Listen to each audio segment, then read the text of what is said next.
This is Gabrielle Stahlschmidt, and you are listening to Rock Paper Podcasts. Rock Paper Podcast. Scissors beat paper, paper covers rock. Rock beats scissors, Shane covers non-stop. Never know what new kind of guest that he's got coming at you. Live and direct on the spot. Could be rock, folk, country, or hip-hop, jazz. All kind of folks that he has. Could be an artist or a comedian to make you laugh on the Rock Paper Podcast. double-decker fudge round, rolling round town. Shane coming at you live and direct from ground zero. He's your hero, he's your bestie. Rock Paper Podcast with Shane Presley.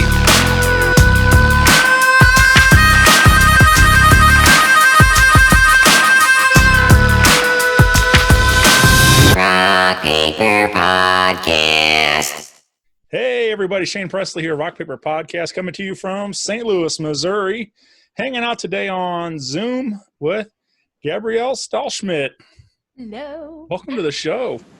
Thank you so much. I'm so excited to be here, so thank you for having me on the show. Yeah, I'm very excited as well. This is our first time meeting. I mean, I don't know. I would think we probably have been in the same room together or something. I've known Somewhere along the way.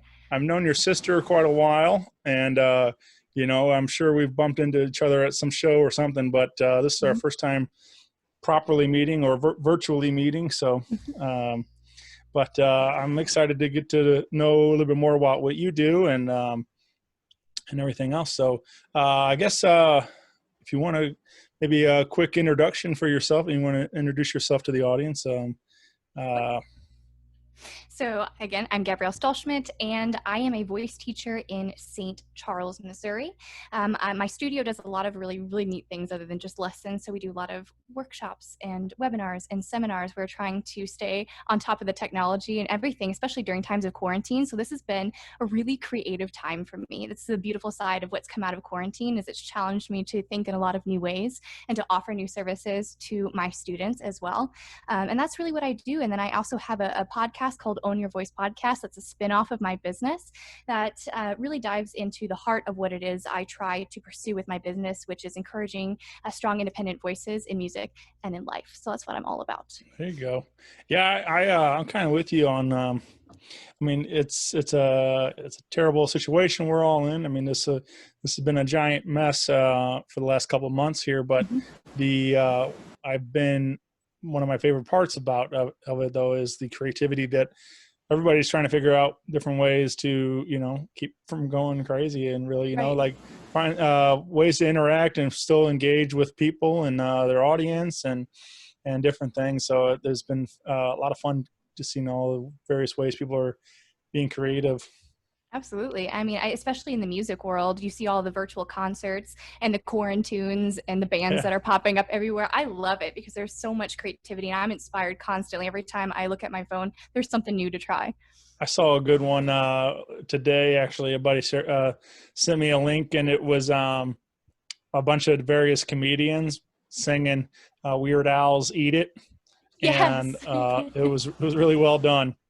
I love it. Yeah, they all took turns singing a line and then mashed it all together, and so it made me laugh, and it was just ridiculous. Have you seen the virtual choirs and orchestras that are popping up everywhere too? I've seen some of that stuff. Yeah, with like 100 different people, or like something like that. Some of them are kind of crazy. I know. Just be able to do things with musicians all around the world. It's pretty neat. Yeah. There's been one of my favorites. I don't know that it was necessarily because of quarantine, or maybe it was right at the beginning of it. I feel like I saw it a while back, but it was I don't think it really was, but I think it was just happened to be like a similar format like that, whereas people playing all over the world. But it was The Weight from the band. That was the song, and there was like musicians like, of course it was United States, but then it was like Africa and China and whatever, all these different countries, and people playing and they're also using their own traditional instruments and different stuff. So it was crazy. Like this one song interpreted so many different ways and different languages and, and everything else. So. Yeah, I think it's a really cool time too to be a musician, especially if you're trying to, break into that world and find new ways to get your music out there, that it's brought music back down to like the home studio and the really approachable level. So that's a really neat thing to see as well. Yeah, definitely. So how's this affecting you so far? I mean, obviously, I'm sure school's been closed and other various things. So, but you want to kind of talk about how quarantine's been treating you so far? So I have been very fortunate to continue to be full-time through this entire ordeal. We've transitioned completely to online classes. So we've done a lot of things through Zoom, Skype, FaceTime, anything you can possibly imagine. I've even had Facebook Messenger calls just to try to stay updated with all of that. But it's been really cool too, like I said in the beginning, to be able to offer the workshops and the seminars as webinars and to be able to put that out into the world for so many more people, even outside of Missouri. So in that aspect of it, it's grown even in this time. It's become even bigger. So again, I've been really, really blessed. Yeah, nice. Well, let's take me back a bit prior to this. Let's kind of go, I want to go get to know a little bit more about you and even starting this school and stuff. Where is dangerous? But how does one come to the decision like this is what I need to be doing is teaching and stuff and right. So I have been involved in music in some form or another as long as I have a memory. So it's literally everything that I've ever known and done. And it's the very natural progression of my life. I started off in college in vocal performance and quickly decided that the, show life and the travel on the road wasn't for me. It takes a very specific type of person to do that. And I knew that I wanted to impact and inspire people because I've always really been drawn to the counseling aspect of what music has to offer. I know you've heard that music is the universal language and it transcends so many different boundaries. So to have that kind of heartfelt conversation with people and break down some of those barriers and really get to know them and pour into them through music is beautiful to me. It combines, all the aspects of what I love, that human side and then the musical side, and it just became the perfect job for me. So after college, I started teaching in the public school system. I was an elementary teacher, and I did that for about 5 years and decided really quickly, not really the direction that I wanted to stay on for the rest of my life. So I'm just going to dive in. I'm going to see what happens if I start a studio. And I went full force after it, and I never looked back. And it's been the best decision of my life. So I've had this studio for about the last 4.5, almost 5 years now. And it's been a really beautiful thing and taught me a lot about myself for sure. But yeah, it's a little bit of my backstory. Yeah. I actually work in an elementary. I don't, but so I'm around a lot of these kids, and like we just recently got this is back when we were in school, but the kids had recently got their recorders and they were doing their practicing them, and the whole, it just took me right back to like that moment when for some people that might have been their first introduction to music and stuff in school, right. And but like learning Hot Cross Buns or whatever. I was gonna say you're gonna never want to hear that song ever again. Yeah. So, so anyway, it was kind of as rough as it was to sometimes to listen to some of these kids playing recorder. It also was nostalgic in a sense to go back. Gotta start somewhere, right? Right. It takes me back to the days when I was that age and in music class and everything else. So, those are definitely some challenging times, as like these kids are practicing. But again, like you're saying, everybody starts somewhere. So. Right. And there's so much of that I use from those years of experience doing what I do now. I mean, I have a lot of younger kids and older kids. My youngest is 7, my oldest is 73.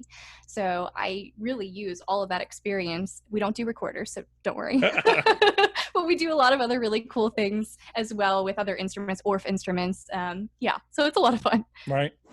You, so now at the school, so you, like I said, you've been in business for at the studio for what, 4 years, you said?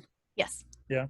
And you do you pretty much focus on vocal, or do you have other teachers along with you? I do. I actually have another teacher that helps teach piano. So I teach piano and voice, but my main emphasis is on the vocal side of things. And then she really takes over the piano side of things. And that's something that I would love to continue to expand and continue offering other instrumental lessons as well in the future. So there's a lot of plans. There's a lot of long-term goals. Yeah.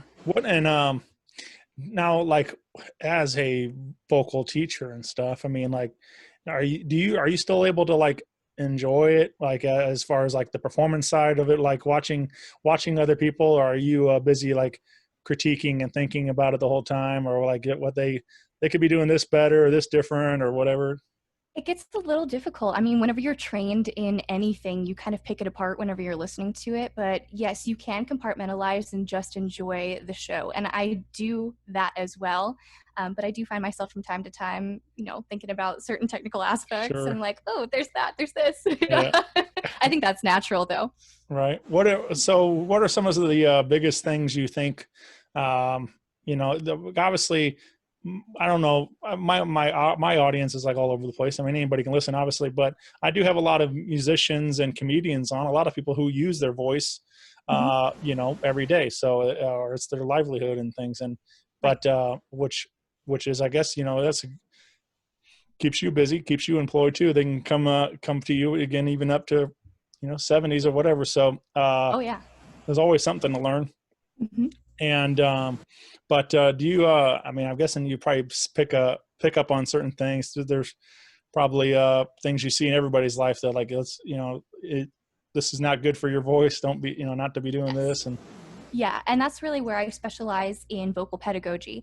And that is something that kind of sets the studio apart as well, is really taking care of people's voices and teaching them how to use them intentionally rather than just masking it with a certain cover sound because they're trying to achieve a sound like somebody else. So my goal is that whenever you step foot in the studio, you're going to learn those proper techniques to be able to do that in any genre, do it in the healthiest way possible so that you can sing as long as possible, and really understand how to consciously use those techniques. Nice. What's the biggest thing you've learned, you think, as far as like, taking a chance and starting your own business and everything? Is it risks are worth it. Risks are absolutely worth it. And that if you love anything enough, don't listen to anything else around you that might be the negativity, and just go after it 110%, because as long as you're happy and you're able to make that income, then you are successful. And this idea that you have to arrive as a business owner, we never arrive. Yeah. You always have to be adaptable and willing to try new things and take new risks all the time. And that's scary, but it's also a really beautiful thing because it keeps it fresh and exciting. So I would say that too as an encouragement for anybody that is wanting to start a side hustle or a small business, even coming out of this time. Go after it with all that you have. Whether or not it works out in the long run, you'll be able to look back and say, I did everything possible. Yeah. I had a buddy, I was on his podcast the other day, and he asked me like, what is making it, like what do you consider to be successful? And, and I was like, man, it's like, if you would have asked me at the beginning of this, like it would, to even doing this, I'm just was thinking as myself for doing this show, it would have been totally different. It would have been just anybody listening or getting to talk to this rock star or whatever, so on. And like, but now it's like, my goals change, everything, my idea, like I'm now wouldn't even imagine being here 5 years ago, and now now I'm here, and so now my goal of making it is even greater now. And so it's definitely like an evolving thing. There's many different definitions of being successful or making it or whatever. And so like I just think about that too, like it's like if you don't even take the chance to take the chance on yourself to even start the journey, right. You're never going to even see what that could be. Right. So, granted, it starts with just a dream, but none of us are like, just going to be instantly successful. Right. Well, it happens, but not very often. Exactly. And but it's just like, so I'm with you. Like, it's believe in yourself first to take that chance to start that new business or whatever, or even if you want to learn how to, start singing or, get better at it. Like, again, like you're saying, you have a student 73 years old, like it's never too late to try He's the something most new. energetic too out of the entire bunch. I'm like, you got to slow down. Right. I can't keep up with you. Yeah. But I'm really glad I did this, and like it's been an incredible experience, even me, just myself doing this podcast, because it's like opened my world to so much, and I've got to meet so many different people, and it's a lot of fun. But I think it was cool when I got to learn about you doing the school. You even moved into doing a podcast form of the show and every year of what you do and stuff too. So let's talk about you and your podcast now. Sure. And like I said in the beginning too, the podcast is really an offshoot of the heart of what I do with my voice studio. So it is about highlighting people who are making powerful impacts in no matter what their field is. It doesn't just have to be about music, and really showing how they're able to be successful while remaining true to themselves. So it's really about owning your voice in whatever your field is. And I'm really big into authenticity, which I know is a really cliche term nowadays, but about inspiring other people in a brand new way. So not following the necessarily mainstream path to success. I'm always really interested to see how people achieve those things in their own way and, again, define their own success. Yeah. You anybody that wants to check out the show, you can find Own Your Own Voice on about any of the podcasting apps. I mean, you got your Spotify and Apple and Stitcher and everything else. So click subscribe and follow along. I noticed the first couple were kind of shorter, and maybe a little bit more. There's some more maybe business oriented and stuff, and different things, and which I found interesting. But the latest episode kind of went long, and you had some guests on there. So are you thinking more of that line of moving into interviews and stuff too? Yeah, absolutely. I love interviewing people, and like I said, just getting to know their business mind and their creative mind. So definitely, I'm all for those interviews and for lengthening out the show a little bit more as it's gained a little bit more direction. The longer that I've had the podcast too, it's kind of that personal and professional development. So inspiring people in all forms. Yeah, that was it was fun to hear the interview because I didn't know the group Zach that you and had Maggie. on. Yeah, I didn't know them. So, and that's again why I continue to do my show. I love discovering new music all the time. So, so hopefully I'll be learning from you along too. Learning some more new artists coming up and stuff. So, yeah.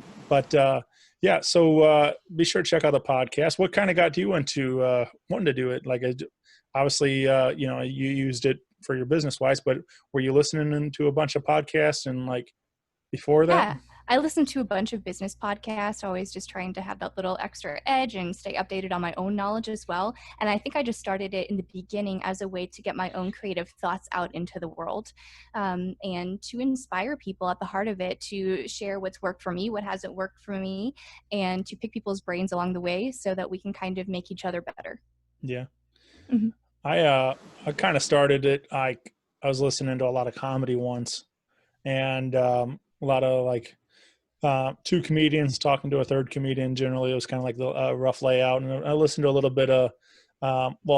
This all started with a comedian when I met Jay, and then he's like, "Check out my podcast," and I'm like, "All right, well, I'll give it a shot." And liked everything I heard, and like I kept listening to these, and then I was just almost like modeling my week after, like these guys were releasing new episodes every Tuesday. And so then it's like, you got excited when Tuesday came along, you got a new episode. Right. And then my buddy Chris one day was like, "Hey, we want to do a show, want to do a podcast?" And I'm like, "Yeah, let's go." Yeah. So I always been a huge fan of music for maybe, started diving into St. Louis music in my early 20s, or something like that. Like about 20, I guess, right after high school. I had some friends playing music, and so I started really getting into what they were doing. So I had like all these friends, so it made natural sense to start inviting all them onto the podcast once I got rolling. So, so I think along that point, I met some guys by the name of Clockwork years ago. And then they are now known as Hounds. And one of them Jordan has been a good friend for a long time, and he helped introduce me to your sister, Abby, and I've known Abby for a long time. So have I not done this podcast, who knows if we would have ever met or ever talked or whatever it is. So, I'm grateful for St. Louis music bringing us all together and stuff. So Absolutely. but your sister though, she's been, she's been a big part of my life recently. She's been a good friend for a long time, but then recently my mother passed in December, and she was volunteered her time and to come play at the funeral and stuff, and it just meant the world to me that she wanted to be a part of that and share some music with us. And so so big shout out to Abby for doing that. Absolutely. She's amazing. Yeah. So do you two get to collaborate? I mean, obviously being sisters, I'm sure has been going back for quite a while, huh? Yeah. We play a lot of music together. I mean, in terms of shows, not as much as we would like to recently. Right. We've done a lot of weddings and corporate events together and open mic nights. And we've been talking about trying to put together an album during this whole time where we've been quarantined together. And it makes sense, just to try to sit down and actually write some of our own music. But she has recently come out with her own originals as well. So she's been really busy, and I'm extremely proud of the progress that she's made in her own virtual orchestra that she just put out into the world too. So nailing her down schedule wise is always a bunch of fun. Right. I say hi to her on Instagram every once in a while. Like, it's nice to see you. All right.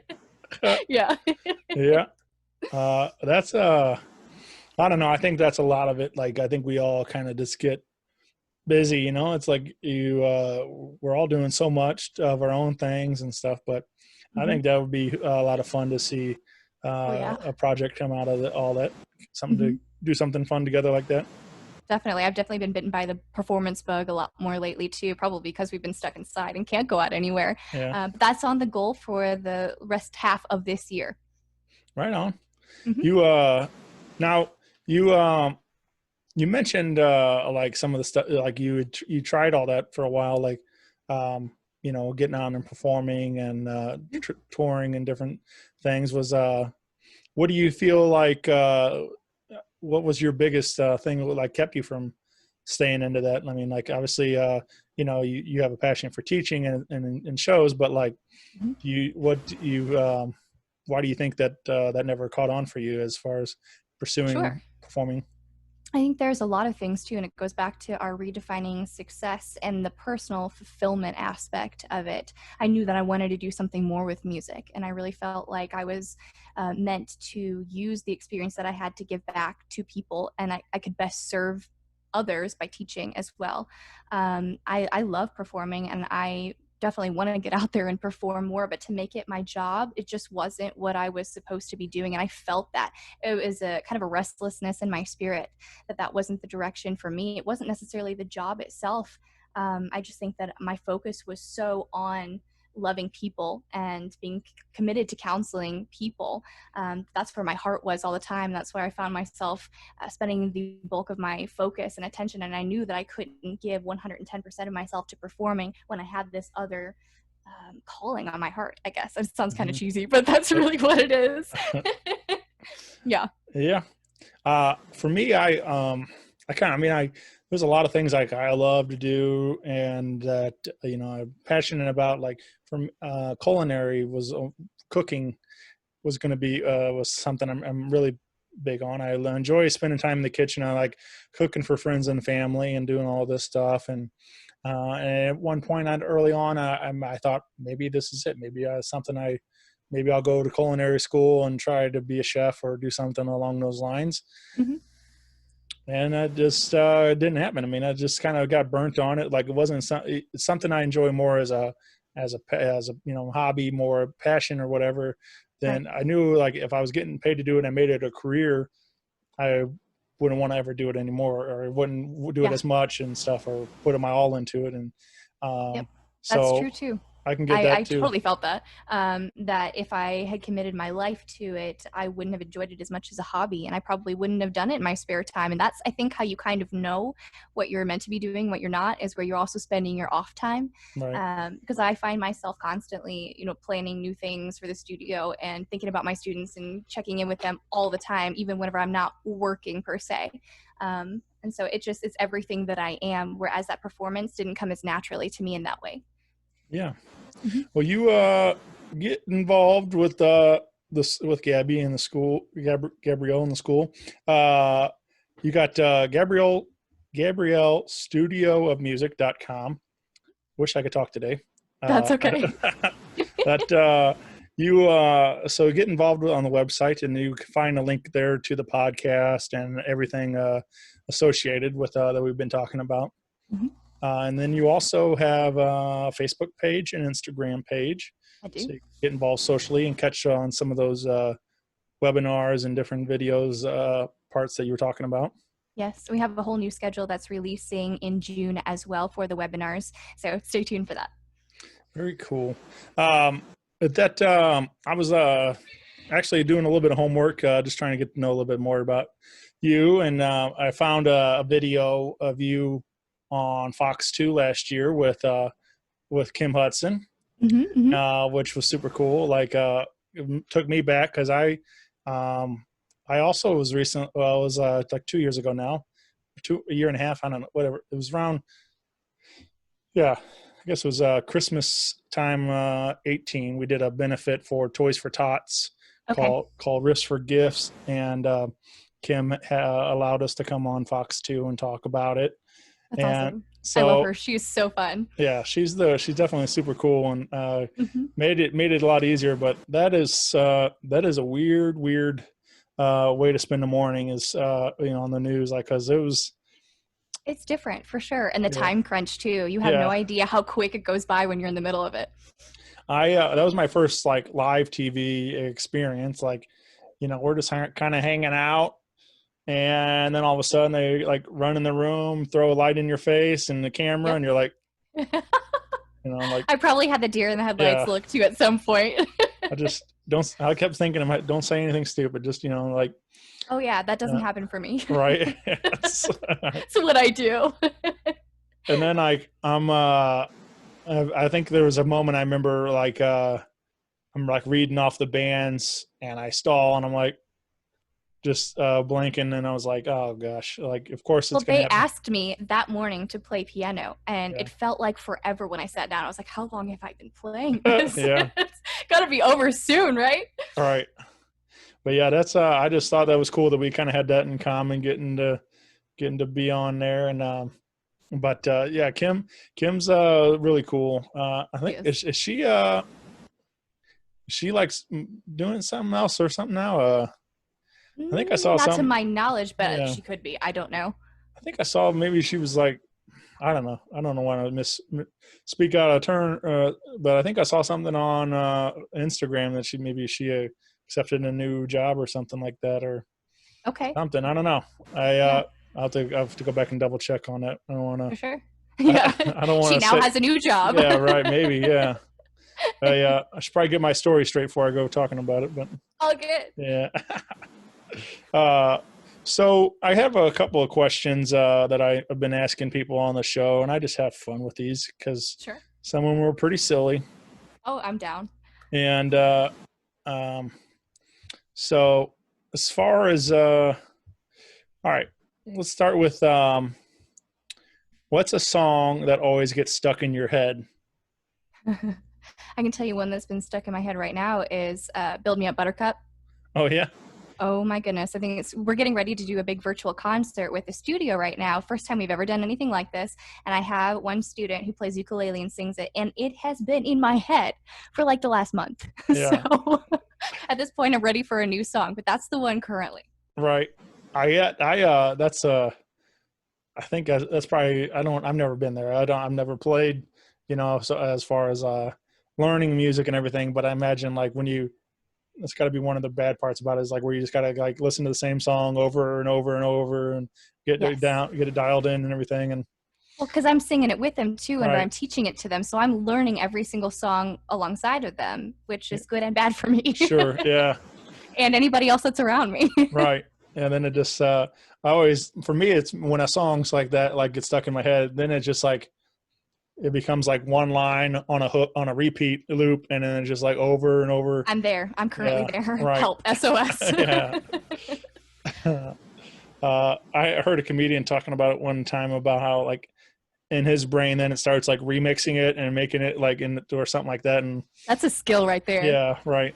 That's a marketable skill. That's a YouTube Yeah. channel. There you go. If only you could put that, what happens in my brain on there so we can make that happen. But That's dangerous. yeah, right. If there was a Gabrielle Stahlschmidt movie, who would you cast in the movie? Oh my goodness. I must choose wisely.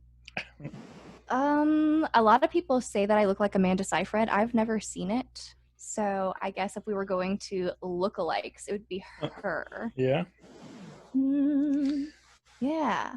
It's funny how some of that works. Like, I got, I only until recently I started like kind of seeing some of it, but I used to get a lot that people even might, like you look like your dad, and I'm like, I don't know, like, yeah, maybe there's parts, but like I don't necessarily always see it. Right. But there's definitely a lot of like mannerisms that are the same. Like then you start picking up on all that stuff, and then you're like, Oh yeah. yep, definitely turning into my dad right now. It's like, People think that Abby and I are twins. And oh yeah, I'm like, we don't see it at all, but we get it all the time. I'm like, she's got, brown eyes, brown hair. She is stupid tall. I am not. I am close to the ground. Yeah, so it always cracks me up too whenever we get that. It's the first comment whenever we meet people. right. Mhm. I also get with the last name Presley. I remember even my grandmother said like, you look like Elvis, and I'm like, oh, I don't know about that. Like, You're like, that's wishful thinking, Grandma. yeah, right. So I'm just like, I think if I never would have said Presley, you probably would have never thought about it. But now that you think, see the name, you think then Right. everything else. So Right. But, That's funny. but yeah, it's funny too. Like speaking of you and Abby, like me and my brother, we don't really necessarily look a whole lot alike. But I look more alike to some of my friends, which is what I find really weird. That like I have my buddy Nick, who a lot of people were like thought we were brothers, but Mhm. we're just buddies, and we happen to look a whole lot alike, which is even weirder. So, Right. so it's funny how that is, but Mhm. yeah. So let's see. Mm-hmm. What's your strangest fear? Ooh. I do have a fear of swimming in large bodies of water, but not because of sharks, but because of the fish. Like, Oh yeah. you've seen like those massive catfish that are as big as people. I am a short human being. It could swallow me in one gulp, and no one would know I was gone. So for some reason, that terrifies me. If I cannot see to the bottom of the pool where I am at, I will not be in it. Yeah. Definitely no. All right. I get that too. There's definitely I've definitely spent a lot of time in the lake. We used to go to the Ozarks and whatever various things, but so there's definitely those moments where that crosses your mind that who knows what's at the bottom of this lake and everything else. And Yeah, no thanks. yeah, I try just to, out of sight, out of mind type of thing. I try not to think about it and just enjoy the moment, have a good time, and I've tried that. yeah. It doesn't seem to work very well for me. Right. I remember one time we were down there, and we were like in this little cove area, and it was like a natural spring coming out of the mountain area there, and it's like Haha Tonka area. Yeah, that's beautiful. Lake. Yeah, and we were. Remember, we're all like swimming, and then like somebody yelled snake or something, whatever, and like all of us like got up and ran on top of the water to get out of there and stuff. And like, Right, it's a miracle. Yeah. So Yeah, I feel that. I don't want nothing touching me while I'm in the water or anything. No. It's Keep it to yourself. right. Yeah. Yeah. You what's a movie or TV show you wish you were in? Ooh, that's a good one. Have you been binging anything on quarantine? Not as much as I would like to be. Yeah. I would say probably an overall category. I'm really obsessed with period dramas. Okay. I think it would be awful to live in that time period. I like the modern conveniences. That's just, life's great right where I'm at. But something about the mannerisms and the beautiful countryside that every single movie is filmed in. I'm a travel girl, so I think that would be wonderful. It's not a series, but period dramas are my go-to if I'm going to binge anything. Yeah. I just saw the other day that Lawless movie was on Netflix. I was watching that, and then that's like I'm kind of with you on that, like because it's like one of those moonshining type of during Prohibition and gangster kind of movie like that. And like there you go, they're Bonnie all and Clyde. Yeah, they're all kind. That's it. Yeah. So I like that kind of stuff. But everybody was like always dressed so nice.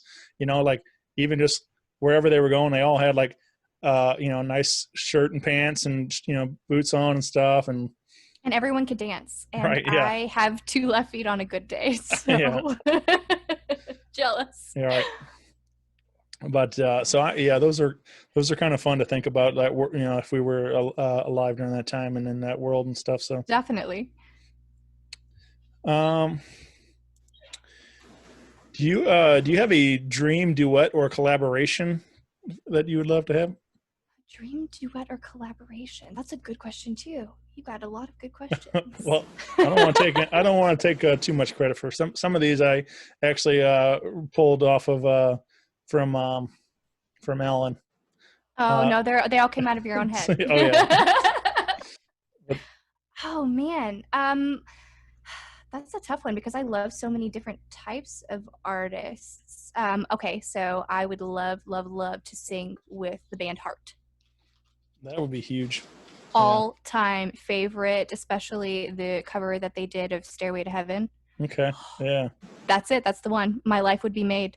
Yeah. I couldn't do anything else in my life after that. That's the pinnacle right there. Yeah, that would be cool. Those and big fan of what they do, and never got to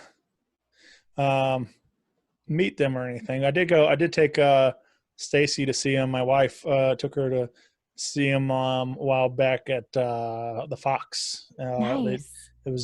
So it was cool to be there and like in that kind of setting and see him play. So right, and they're still amazing. Ian Wilson, oh wow, so aged gracefully. I have a friend. I don't know if you happen to know, but Kelly Wild, Trixie Delight. Oh yeah. Yeah, she she obviously is very heavily influenced by them, and yes. and she's got that classic grasp in her voice and rock chick vocals and stuff, and she's just incredible. Love it. But she posted a picture a while back. She got to meet the sisters and stuff, and I was just so happy for her because she's getting to live out her dream and stuff. So and it was cool to even just as a friend and a fan to experience that with her and stuff. So future podcast idea. There you go. Right, yeah. But I just think I just love seeing, that's why I've been watching a lot of these shows, just where whatever, like extreme home makeovers and all these, whatever. And yes. I just get so emotional just because I'm so happy for these people that are, getting to live out a dream or getting something incredible to happen to them and stuff. You just get overwhelmed and stuff with joy that so right, same way here. I am definitely a crier, so yeah for sure. So if you were a superhero, what would be your name and your superpower? Okay, it would have to be a singing power of some sort. Siren, Can that be a superhero name? I don't know if that already is one. It is now.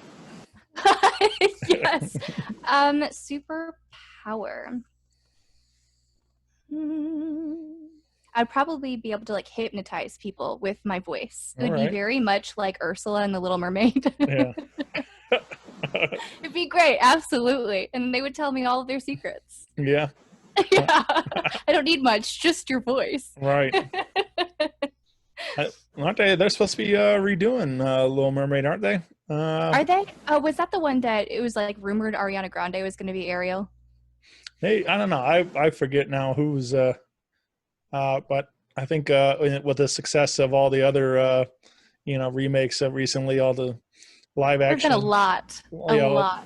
I think they were looking to make a live action version of the Little Mermaid and stuff. So I'd watch it. Yeah, for sure. I mean, I'm 35, or I'll be 35 in June here coming up, and it's but me and Stacy have a ton of fun going to the theater and watching all those movies still. And we buy the DVDs in afterwards, but like Lion King and everything. It's part of it's like nostalgic, I think, but also they're still just great movies, and they even if it's not the I love the cartoon versions, but also these live actions are a ton of fun too. So right. So what side were you on with the Lion King remake?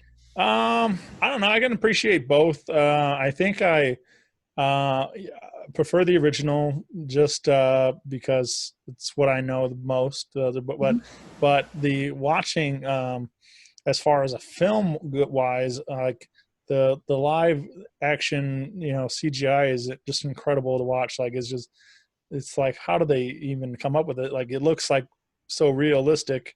Yeah. So it was very impressive what they were able to do. But, again, it's just like, it's tough to take away from the original that you grew up watching so many times and stuff. So definitely. And the soundtrack. Oh yeah. Really good. Mm-hmm. Yeah. And that was cool too, to kind of get, some newer songs and updated songs and stuff. And right. Again, it's like you grow so attached to those original vocals, when they're not the same, it's hard to imagine them being something different. But that's true. But Donald Glover and Beyonce are pretty talented themselves too. Pretty tough to beat. Yeah, that's for sure. Right. How about you? How do you? I'm pretty much the same way. I can appreciate all art forms too. Mm-hmm. So I think I approached it not with the idea of, oh, this is a totally new thing, I have to love it or hate it. It was just being open-minded and appreciating the advances in technology. I think it was phenomenal what we can do nowadays. And like I said, because I live in the music world, the soundtrack was something that I was really excited for. So to hear how they kind of kept the influences of the original movie but turned it into something new was really neat for me to see as well. That's when I tried to go in and not judge at all. It's a little tough, but I managed it. Right. And I just appreciate it for what it is. Yeah. I think that's the biggest thing. I mean, we're even but outside of Disney remakes and everything, like there's so many movies that, or even cover songs or whatever. It's like, it's sometimes it's just natural tendency to compare to the original. Yeah. But it's probably the best bet is just to take it for what it is, as a piece of work, as art right now, and not trying to break it down comparing to one or the other. But well, I think it's neat too because it allows all of the kids, the younger kids of this generation, to be able to grow up with the same classics that we grew up with too. So the fact that they're still in fashion, right. And we get to kind of share that with this generation, I think is really, really awesome. You ever get some of the kids come in and be like, I want to learn this song or something, and then you're like, oh, that's actually this guy's song or whatever, this Oh, definitely. The original. Yes. And right now, actually, the popular one, it's not, original or the older version or anything like that, but it's Frozen. Yeah. That's the show that everybody loves. And so Frozen 1 and Frozen 2, I think all of my young kids have sang the same song at some point. And we need a new Frozen, please. Yeah. Is there a Frozen 3? Quickly. I don't know. I watch both. Obviously, they're both great movies. I think but for as far as soundtrack wise, I thought one had much better songs than two. My I agree. opinion. Yeah. Yeah. But those, I mean, Let It Go it's Classic. it's iconic. But yeah, I guess when you're a vocal teacher and all these young girls want to sing it and stuff, and Yep, and they act it out too. So Yeah, they throw away sure. the cape, they build their little castles, and Right. it's fantastic. I'm like, you do you, know, Yeah. be a princess, girl. Right. Yeah. It's great. Oh yeah. Yeah, that but that's maybe we'll get a Frozen 3 here one of these days. I'm sure they'll do it. I'll keep Please. it going. Please, Yeah. something new, Right. new music.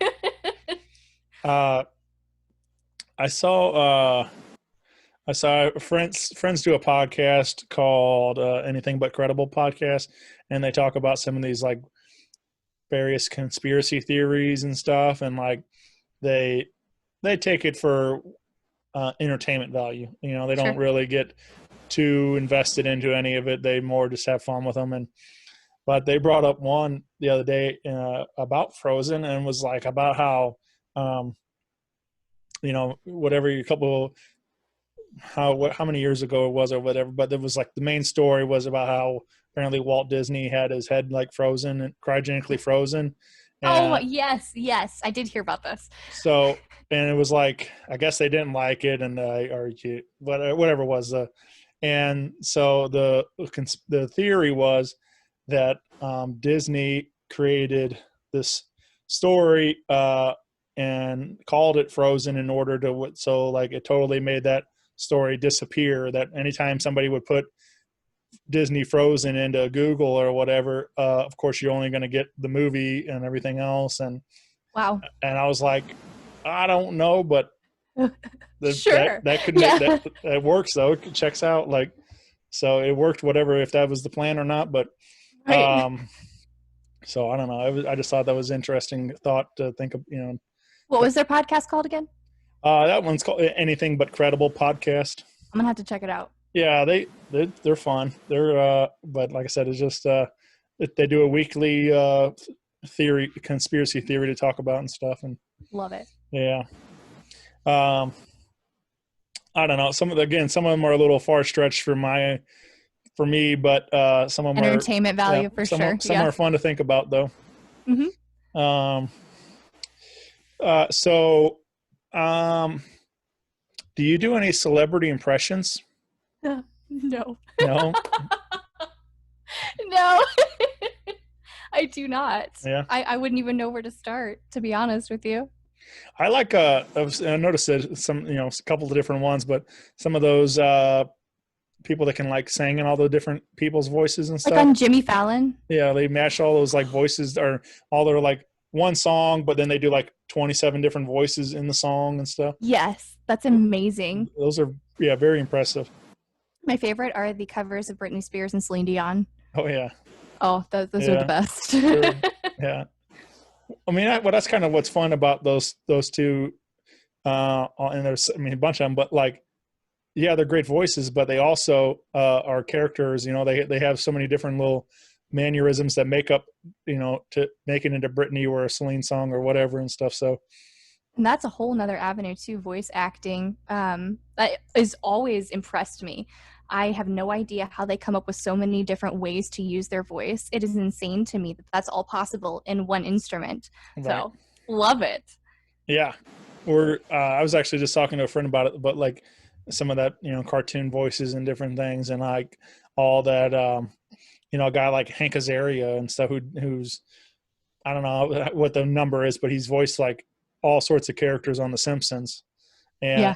The fact that he's able to get into so many different characters, and stuff. So it's like crazy how he creates these voices and these, their identity and stuff. And Right. but some of that stuff is funny too, like watching those guys, because it's not just like they talk, but they actually have to like conform their face and stuff to create that voice and things like that. So that's where like you're saying, it really is vocal acting, because you have to become that person. I don't know how you keep them all separate without having influences of the other character. That's amazing. It's a skill I do not have. Yeah, I can do a little bit of it. Like, mimic some of voices and things, but I can't stay in that character for very long and Right. and Exactly. stuff, so. All right. Well, I know you like you said, you kind of gotten away from the performance side of all things, but is there and this you may even go back to a previous question, but is you confront the band for one song, what's the song and what's the band? Okay. I would love to do a cover of Sharp Dressed Man. Oh yeah. Every time it comes on the radio, that is my powerhouse song. Love it. And who's the band? Oh, there's so many great musicians. That's I a was tough one. just thinking that you get to be like in ZZ Top for the day and sing Sharp Dressed Man, like, so. Done. I'm saying, Sign me up. Heart, ZZ Top. Yeah. My dreams are coming true right now. That'd be a great concert right there. Yep. That's the one. I'm a big fan of ZZ Top myself, and some one, I feel like they're sort of in my vocal range. Billy's got that deeper voice and everything, so I can try to sound as cool as him sometimes. Yes. He I remember he came to town. I think they played it. I think it was a Family Arena a couple years back, and he was telling some story about going to the St. Louis Zoo. They had like the day off the day before, and they went to the zoo, and in typical Billy Gibbons fashion, he starts telling the story, and it's a simple story, but it just sounded so cool in his voice. And he's like, said that they went to the zoo and there was an anteater. He's like, they got this mama anteater and they got this daddy anteater, and now they got some baby anteater. And like, I was stuck with, just like, that was just me. I loved it. And like, I just cracked me up how he told that story like that. So. Oh, definitely. Raspy voices are my weakness. Oh, yeah. They make everything interesting. All right. Some people's British accent, no, you got to go for the rock singers. Oh, yeah. Yeah, those guys, that's probably not it was probably not ideal how they got that voice, but, it works though for them now that they all those. Right. It's always interesting to see how they sound later down the line, too, and if they still have a voice. Like, I think of Steven Tyler. It's like, ooh, yeah. it's a little gravelly now, for sure. It's impressive with guys like Roger Daltrey from The Who. They said that he can still sing all those songs in the original key and stuff. Like a lot of those guys have to drop them, because they can't sing that high anymore. But he's like whatever in his 70s and still can sing in the original key. That's and amazing. Stuff. Yeah, that is rare. So I think that's really impressive that, the longevity of a career like that. He's been doing it forever and still be able to sing like that. So. Right. And Stevie Nicks is another one too. That's very similar. I mean, she still sounds almost exactly the same as she did back in her prime. I know she's a little bit older now too. So yeah. Yeah. But yeah, I'm sure behind every one of those great voices was a great teacher that helped them, along the way to learn how to protect their voice and do it properly without damaging anything. One can hope. Yeah. So hopefully we'll have some of those stories come out someday and about some of your students and everything else. And that'd be pretty awesome. Yeah. I'd love that. That's the only way you'd get me on tour. Yeah. All right. I won't be performing, but I'll be there to coach. Yeah. Will you again get plugged in with a Gabrielle Studio? Wait, sorry. Make sure I get it right. You're good. Gabrielle Studio of Music.com, and you can get signed up. And again, this is you mostly teach out of the St. Charles area, right?